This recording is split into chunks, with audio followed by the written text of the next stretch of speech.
Hello, good afternoon everyone.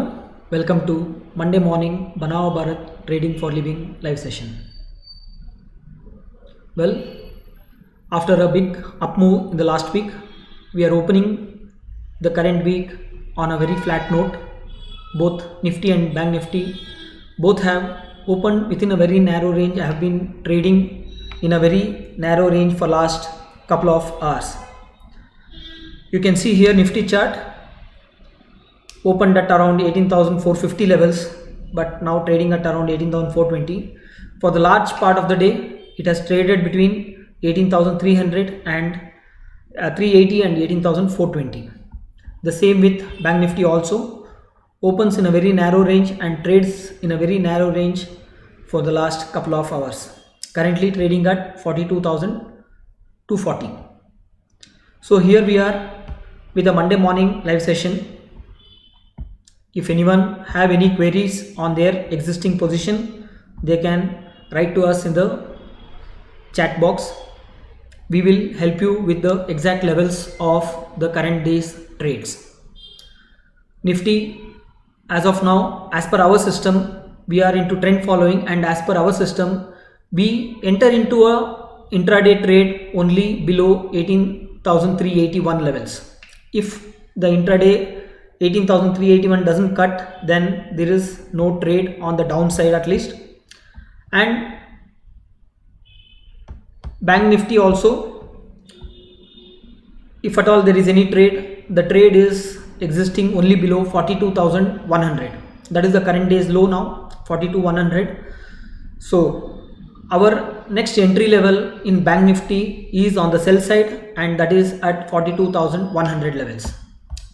And Nifty, again the entry is on the sell side, and the entry level happens to be 18,381.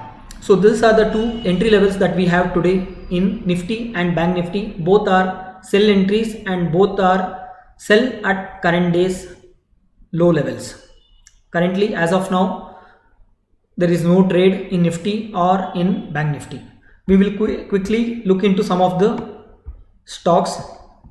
For example, we will go into the cement sector very quickly. ACC, look at the chart. ACC has made a up move. It has opened lower. It was in a downtrend. It has opened lower but completed the downtrend and has been moving higher since morning. So there is some upward momentum in cement stocks. Let us look into other cement stocks like Ambuja Cement. Ambuja Cement also the same story. It was in a very narrow range, but it has broken out with good volumes. You can see the last 5 candles and you can see the volumes here. There is a big volume in Ambuja Cement, and there has been a good upward movement which has emerged with considerably noticeable volumes. Let us look into India Cement. India Cement also has been trending upward. It has all the cement stocks are breaking upwards today. Then India Cement, Dalmia Bharat, not much movement in Dalmia Bharat. So cement stocks very clearly showing upward movement. Next we will look into some of the pharma stocks, beginning with Biocon. Opening has been within the range and has been trending without much movement, very narrow movement, so no trade in Biocon. Cipla, again no trade in Cipla. Dr. Reddy, absolutely no trade, very narrow movement and no volumes also.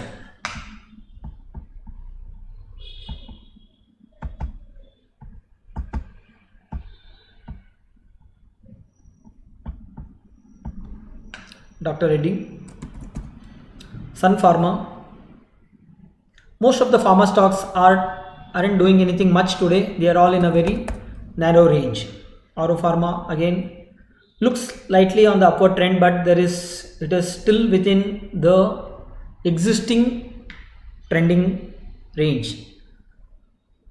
As you all know, Aro Pharma has been in a very severe downtrend for last couple of weeks, and now it is trying to emerge out of the downtrend, but there is not any noticeable volume in the stock. We will look into the banking stocks. Axis Bank, no movement. ICICI Bank, downward trend has already emerged. It is continuing with the Friday's movement of down movement. It is open lower and it is continuously going down. This is the chart of ICICI Bank, clearly in downtrend. So there is no upward movement in ICICI Bank. HDFC, no, not much movement in HDFC also.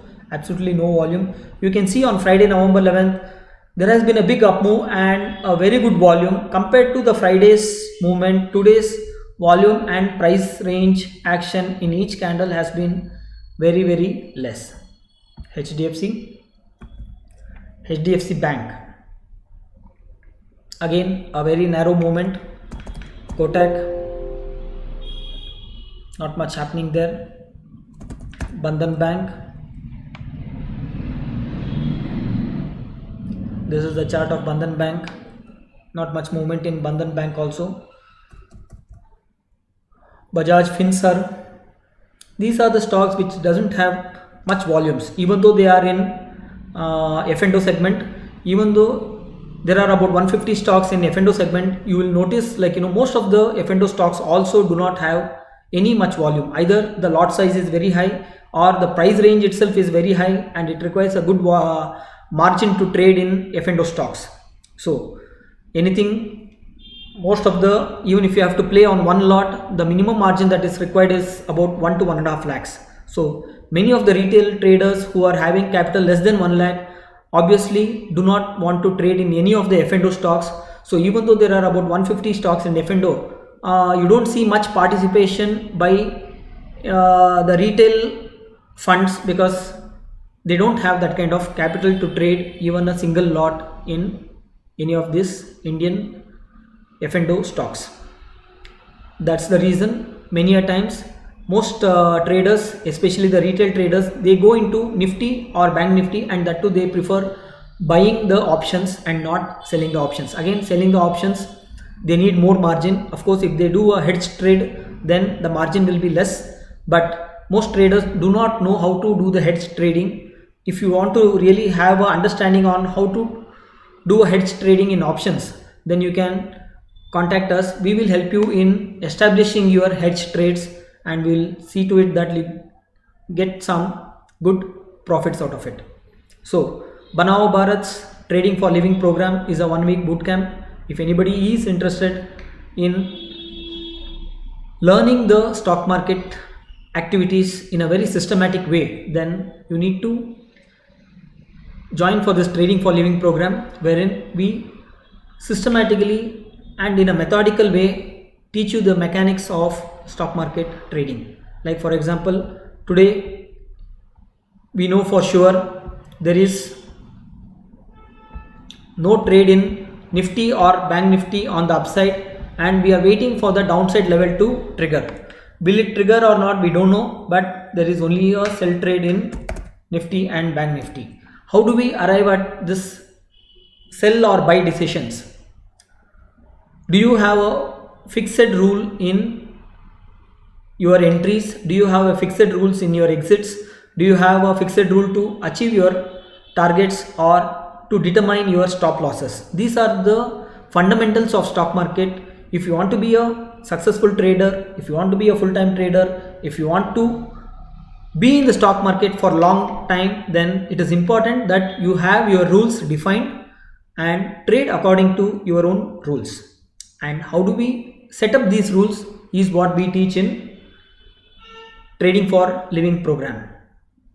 Which stocks to pick, what is the trend of that stock, what is the entry rules for each of the stock, how much of margin is required, is it good to trade in futures or options, or is it better to trade in equity cash market? These are the decisions that you need to make beforehand. Once you have these decisions and these rules defined for you beforehand, then it becomes easy for you to trade the market.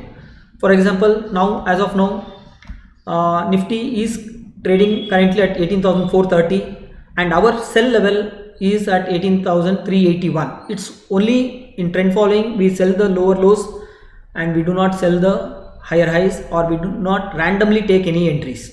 So it might look like, at 18,430, if our view is down. Since our view is down, people might ask, why don't you sell at this level itself, because you are getting 50 points more. But that is not trend following. That is not the strategy. Strategy is to enter at certain levels that has been defined beforehand.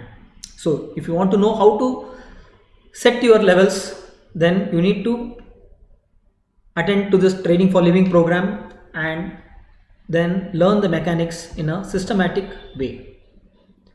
So this is the chart of Nifty and this is the chart of Bank Nifty. Bank Nifty also has moved about 180 points from the lows. The low is 42,100. From 42,100, now Bank Nifty is quoting at 42,280 levels. It is very close to the day's high. Day's high happens to be 42,330. So in case, for whatever reason, in case if the market touches 42,330, will there be any trade at the higher level, or we need to skip the trade? These are the decisions that you need to make while you are in the market and observing the chart or the price actions. Trend following purely is a decision making tool making use of price action and volume. So we do not have any indicators on our chart. You can see, we do not look into moving averages, we do not look into RSIs, we do not look into any of the other indicators that have been generally used by people who use the technical analysis. So we have devised the system without using any of these indicators, purely based on price action and volume action. We look into the price, we look into the volumes, and that is how the decision of buying or selling is made. And we strongly believe trend following should be done with this pure raw data and not on the statistical data like moving averages. Statistical data have their own advantages as well as their own disadvantages, but when it comes to trend following, we believe trend following should be done based on price and volume actions. So if you want to learn these techniques, then write to us or call us up on the number that